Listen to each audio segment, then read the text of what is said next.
Hey everyone, welcome to the year now.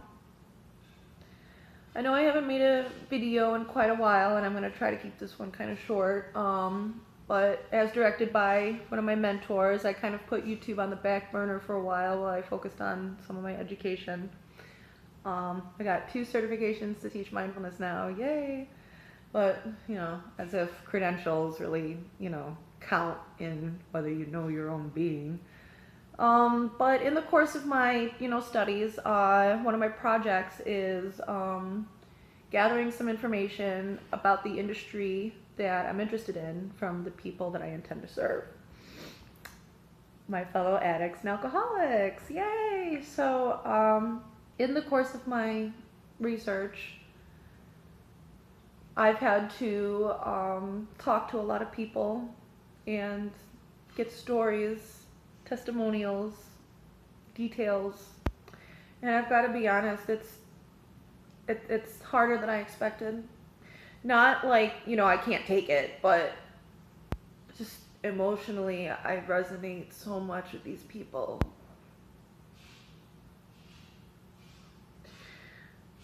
I have very deep empathy for everyone that's been willing to talk to me, and in the first place, which I totally understand this, but it's really hard to get people to open up about this stuff in the first place because there's such a strong stigma about it. And I feel like I could put myself in just any one of their shoes. All of the different roots of addiction that people have expressed to me, I can deeply relate to every single one of them. And it just strengthens my resolve to help these people. We need a different solution.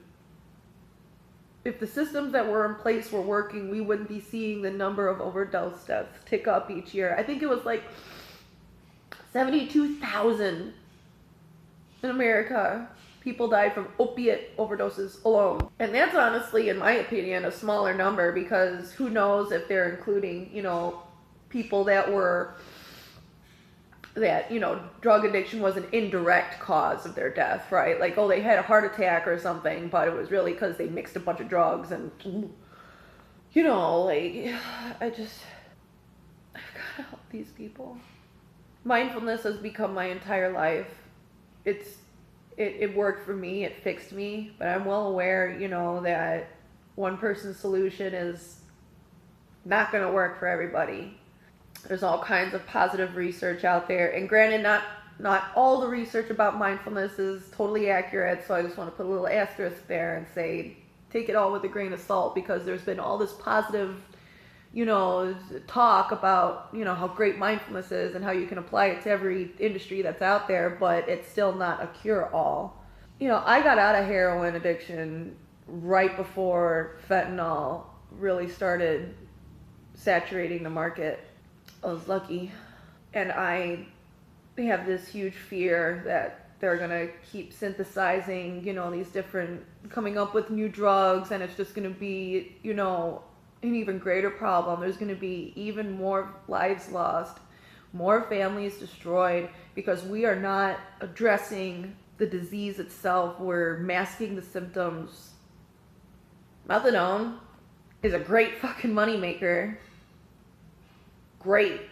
They say that, optimally you want to get off it in about a year to 2 years, but the number of people that I've met that have been resigned to stay on methadone for their entire lives is a lot bigger of a number than the people I've met that have detoxed successfully. Which, granted, not to say there isn't, because there's a ton of them. I'm one of them.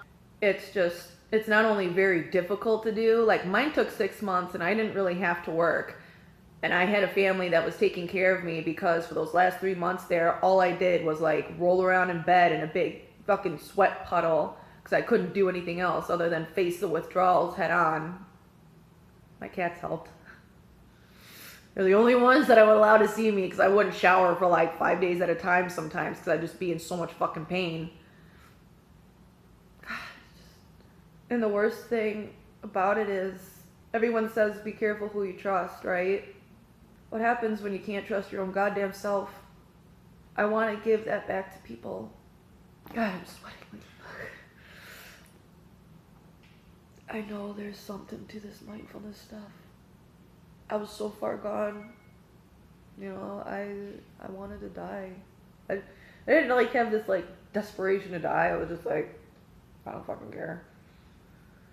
So I just felt really inspired to share this morning because I've just been fucking bawling, you know, reading some of these responses and talking to different people who are at every stage in their addiction. It just strengthens my resolve. I'm gonna do this, and I'm gonna help every single person that I can fix this, fix themselves. It's really, you know, a metaphor that I really love that's from the mindfulness community, more specifically my favorite teacher, Eckhart Tolle, is that the hand pointing to the moon is not the moon. I'm not giving you the moon. I'm showing you how to find it in your own self. I'm pointing to where the answer lies, which is within. You can fix yourself. You can. Mindfulness is the how. I mean, and it doesn't necessarily mean you have to do it by yourself. You know, it not only complements group therapy and, you know, reaching out into your society and building a, you know, support, it enhances it. So, just a little update, a little bit of an emotional re-debut. Hope you all are doing okay wherever you're at. If you're in addiction, if you're out of addiction, if you're just getting into it, there's a girl out there that knows how you feel. And I love you all. See you in the next Here and Now.